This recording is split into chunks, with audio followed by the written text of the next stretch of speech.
She looked at me with those glowing violet eyes and said, "You paid for me, human. Now, finish what you started?" I thought it was a joke until the guard started calling me her husband.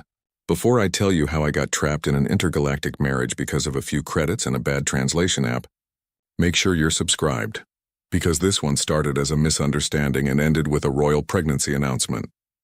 It all began on a dusty market moon called Talvaris, the kind of place where every vendor tried to sell you something that either glowed, bit, or exploded. I was there on a supply run, minding my own business, when I saw her, tall, silver-skinned, eyes like twin amethysts, chained behind a stall labeled Exotic Companions Certified Pureblood. I assumed it was a gimmick. A local performance, maybe, but she looked terrified, so when the merchant demanded a release fee, I tossed him a few credits without thinking. The chains fell away, the crowd gasped, and suddenly the merchant bowed low and declared, "The human has claimed her." I laughed. She didn't. The woman, later I'd learn her name was Celia, walked right up to me, stared at my chest, and said, "Then it is done. I belong to you now." I tried to correct her, babbling something about human rights laws and misunderstandings, but she only tilted her head, confused. "Your species bargains oddly," she said softly, "but your scent says acceptance." That was the moment I realized something was very wrong, and maybe very hot.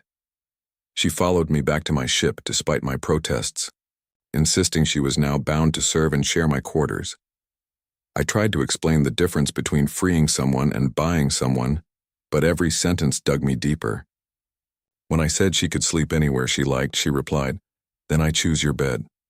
When I said she didn't owe me anything, she frowned and whispered, "You paid. That means you desire proof of value." I swear I have never moved faster to lock a door in my life. That night I heard her humming softly through the wall, something melodic and strangely intimate. It was both haunting and distracting. I told myself I'd take her to the next station and clear everything up. But morning came and she was standing in the ship's kitchen, if you can call a microwave and a coffee dispenser a kitchen, wearing one of my shirts. Just my shirt. When I asked what she was doing, she smiled. "Preparing your sustenance. That is what mates do." I nearly dropped my mug. The thing about Celia's species, I later found out, is that they interpret intent through pheromones and tone rather than words. So when I stammered, "I didn't mean to buy you," she didn't hear I made a mistake. She heard, "I regret our union but desire you anyway." And she decided to fix that misunderstanding physically.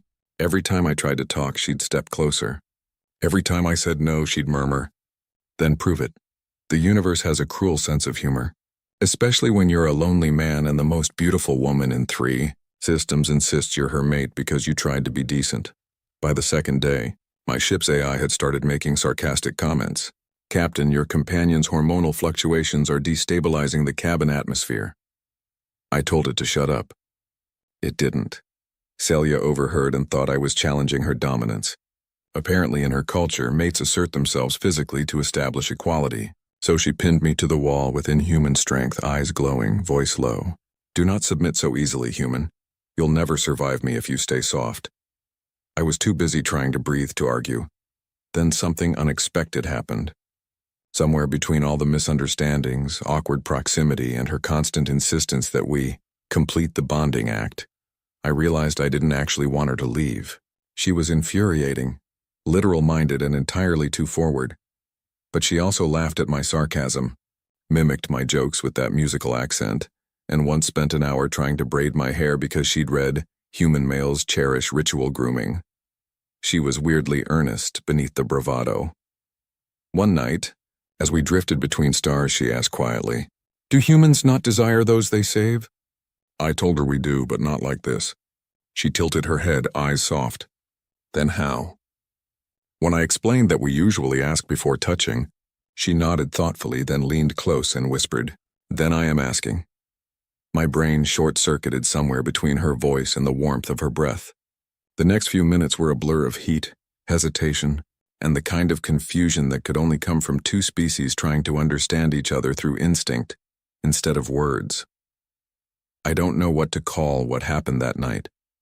Biology, curiosity, or cosmic irony, but when I woke up, she was curled against me, purring faintly.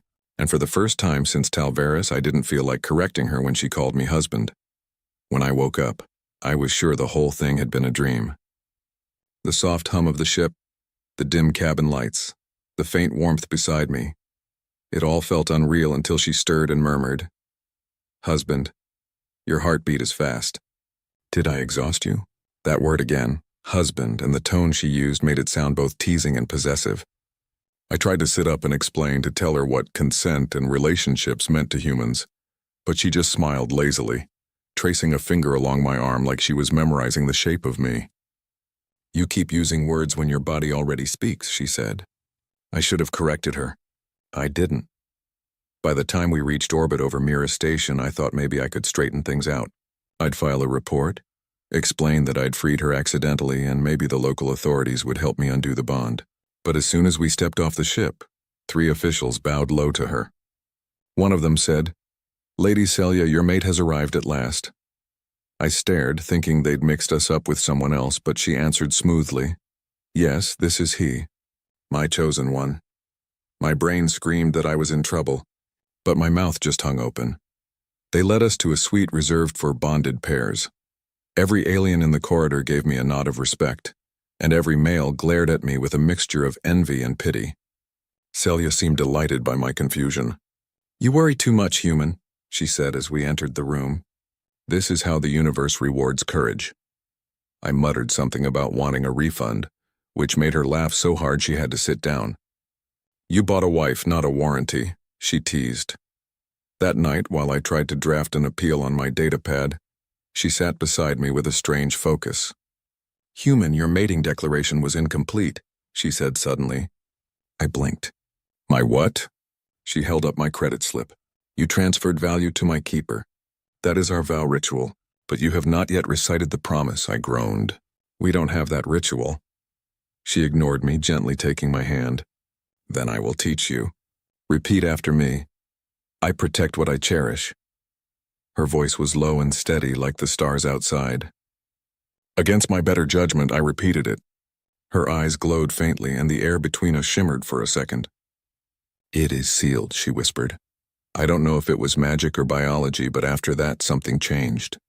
Her skin grew warmer when she touched me. My chest buzzed like static whenever she smiled. Even the ship's AI commented that our vitals were interlinked beyond standard biological compatibility. I told it to mind its circuits. Celia, of course, took the change as a sign of cosmic approval. "The bond deepens," she said one morning. "Soon you will feel the pull." I asked what that meant. She winked. "You'll know when your body starts begging for me again." I nearly choked on my coffee. The next few days were chaos. Every time I tried to work, she found a reason to hover near me. "You need rest," she'd say, massaging my shoulders in ways that were definitely not in the medical manual. When I told her humans required personal space, she tilted her head and said, "Personal space? Is that a challenge term?" I stopped correcting her. Honestly, it was pointless. You can't win an argument with someone whose language translates affection as combat. Then came the moment that changed everything. We were refueling at a small dock when a group of traders started making comments about her. I told them to back off, but one grabbed her arm. Before I could react, Celia moved faster than I could see. She dropped the guy with a single blow, then turned to me and said calmly, "You will not insult my mate again." The dock went silent. Every alien in sight stared at me like I was some kind of royal consort. When I asked her why she said that, she looked surprised. "Because it's true. You freed me. You shared my bed. You claimed me. There is no higher vow." Something inside me cracked then. Maybe it was guilt or maybe it was pride. I realized she wasn't pretending or playing games. In her mind, everything that happened between us was sacred. I'd spent days trying to undo it while she'd spent those same days believing I was rejecting her devotion. I tried to explain that humans didn't mean ownership when they said mine, that love wasn't about payment or vows. She listened quietly, eyes soft. When I finished, she said, "You humans complicate simple things. You give your hearts freely but your honesty sparingly." And then, just like that, she kissed me again, slow, certain, and with a kind of gentleness that wasn't about dominance or misunderstanding anymore. I didn't fight it this time. Maybe I didn't want to. Somewhere between the markets, the threats, and the confusion, I'd fallen for her. She could be infuriating, yes, but she was brave, loyal, and impossibly sincere. When she pulled away, her eyes shimmered like glass. "Then it is true," she whispered. "You have accepted me." I laughed quietly. "Maybe I'm just bad at saying no." She smiled, pressing her forehead to mine. "Then we are perfect." That night, as we drifted beyond the station's light, she curled up beside me and whispered something in her native tongue. The translator didn't catch it, but I didn't need it to. I knew the tone, soft, reverent, hopeful. I thought maybe we'd finally reached an understanding. I had no idea what kind of shock awaited me the next morning, when she told me her body had begun the convergence cycle. The next morning, I woke up to Celia pacing the cabin like a general preparing for war. Her hair shimmered in the light, her expression serious enough to make my stomach twist. When I asked what was wrong, she said in the calmest voice imaginable, "The convergence cycle has begun." I blinked at her. "The what?" She looked at me like I'd forgotten my own name. "It is the biological phase where two bonded partners begin merging traits. You didn't feel it?" I told her I just felt hungry, but she wasn't joking. She was scanning me with her wrist device, muttering something about genetic resonance. I tried to laugh it off until the screen started blinking with both of our names linked by a glowing strand of code. "Congratulations," the device said cheerfully. "Bond confirmed, progeny sequence initiated." I nearly dropped my coffee. "Progeny? Are you saying—" She nodded serenely. "It is as it should be. The bond always produces life." I started pacing now. No. Humans don't just accidentally reproduce because of some weird space Wi-Fi connection." But Celia was already making plans, calling someone through a holographic comlink. Within minutes, the feed filled with alien figures dressed in elaborate robes. One of them, a tall woman with silver markings across her cheeks, bowed deeply. "Princess Celia," she said, "we are honored to hear of your successful claim. The council has already begun preparations." I froze. "Princess?" I hissed. "You're a princess?" Celia gave me a confused look. "You didn't know? My title was public information." I groaned, covering my face. "So let me get this straight. I bought a princess, bonded with her by accident, and now your people think we're expecting?" She smiled with the smug patience of someone explaining gravity to a toddler. "You make it sound so complicated, human. You paid the dowry. You sealed the vow. The stars accepted. Of course, the cycle began. Within hours, my ship's comms were flooded. Messages from royal advisors, congratulatory notes from interplanetary dignitaries, even a trade consortium offering parental sponsorship. I didn't know whether to laugh or faint. Celia, however, looked radiant. "Our union brings peace between our worlds," she said. "You should be proud." I muttered that I'd settle for a refund policy. When I tried to explain to her that humans didn't mix genetics like some kind of digital upload, she just laughed. "You are always so literal," she said. "Do you not feel stronger? Faster? More? In tune?" I wanted to tell her no, but then I realized I could read the alien console without translation. Her language, once a mess of symbols, now made sense. I stared at it in disbelief. "Okay," I admitted. "That's new," she beamed. "See? The bond deepens." Of course, news travels fast in space. By the next day, a crew of alien reporters was waiting at the docking bay. One of them shouted, "Human consort. Is it true your kind can sire stars?" I had no idea what to say, so I mumbled, "No comment," and hid behind Celia. She seemed amused by my panic. "You worry about everything," she teased. "You should celebrate. Our union is legendary." I asked her what exactly that meant, and she replied, "The last time one of my people bonded with an off-worlder, their child became the first interstellar ambassador. You are part of history now." My stomach dropped. "I just wanted to buy spare parts," I muttered. That night, after we finally escaped the reporters, she sat beside me in the quiet cabin. The light from the stars cast a soft glow over her skin. "You regret it," she said quietly. "Freeing me, bonding with me." I hesitated. "I regret not understanding it sooner." She smiled faintly. "Then perhaps we still have much to learn." For the first time, there was no teasing, no playful argument, just a strange kind of peace. The situation was absurd, sure, but somewhere in that absurdity we'd found something real. She rested her head on my shoulder and whispered, "You humans think everything is accident. But maybe this was purpose." I didn't answer right away. The ship hummed around us and the universe stretched endlessly beyond the window. Maybe she was right. Maybe the strangest mistake of my life wasn't a mistake at all. 2 days later, my ship's comms flashed with an urgent royal summons. A voice announced, "Consort of Princess Celia, your presence is required for the Union Proclamation." I muttered, "Do I at least get a choice?" The voice answered, "Negative. Attendance mandatory." That's how I found myself standing in a palace carved from crystal, wearing something that looked halfway between a tuxedo and a spacesuit. Hundreds of aliens watched in reverent silence. I could feel every stare like static on my skin. Celia entered to thunderous applause, tall and radiant in silver armor lined with living light. She stopped beside me and whispered, "Smile, husband. It comforts the witnesses." I tried, but the nerves made it come out as a grimace. A high priest began chanting in a language that sounded suspiciously like someone gargling poetry. Then he handed me a glowing pendant and declared, "With this the human binds himself to the royal line." I whispered to Celia, "This doesn't explode, right?"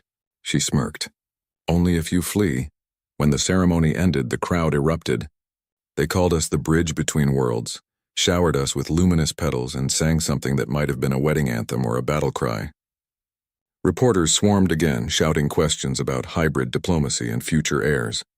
Celia waved proudly, while I stood there trying to process how a simple act of kindness had turned me into a galactic headline. Later that night, when the palace finally emptied, she led me to a balcony overlooking the glowing city.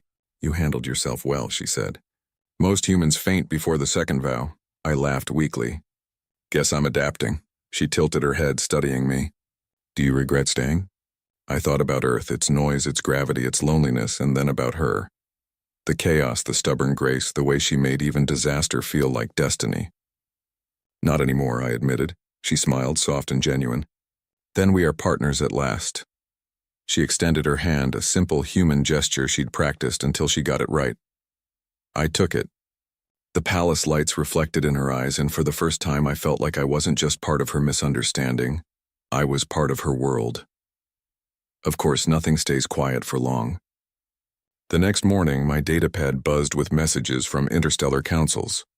One read, "Ambassador training begins Monday." Another, "Congratulations on your diplomatic elevation." I groaned. Celia peeked over my shoulder. "You see? The universe approves." I muttered, "It's less approval and more bureaucratic panic." She laughed, that melodic sound that always made the tension dissolve. "Welcome to marriage, human." And somehow it didn't sound like a threat anymore. Weeks passed. The media frenzy faded into myth, and life settled into a rhythm of half politics, half domestic comedy. Celia insisted we eat together at every meal, declaring it a bond reinforcement exercise. I insisted on teaching her Earth idioms, which she mangled with regal confidence. Once she raised a toast and proudly said, "To the ball and chain," without realizing it wasn't exactly flattering. I almost choked, trying not to laugh. She grinned. "See? I speak fluent sarcasm now. Some nights." We still argued about protocols, about who snored louder, about the right temperature for the ship's cabin. But underneath all of it, there was a kind of warmth that no translator could define. Two species, one misunderstanding, and somehow it worked. Months later, during a diplomatic broadcast, a reporter asked me if I believed in fate. I looked at Celia, who was pretending to glare at a camera drone that kept zooming too close, and I said, "I used to think the universe ran on bad luck. Now I think it runs on cosmic irony." She laughed so hard the broadcast went viral, so that's how it happened. I didn't mean to buy anyone. Didn't mean to start an interspecies alliance, and definitely didn't mean to fall for the most stubborn woman in 3 galaxies. But here we are, married, famous, occasionally arguing over thermostat settings, and somehow happy. If there's a moral in all this, it's probably this: never underestimate what a single act of kindness and a very confused translation can turn into. Sometimes love doesn't ask for permission. It just misinterprets you into a lifetime commitment.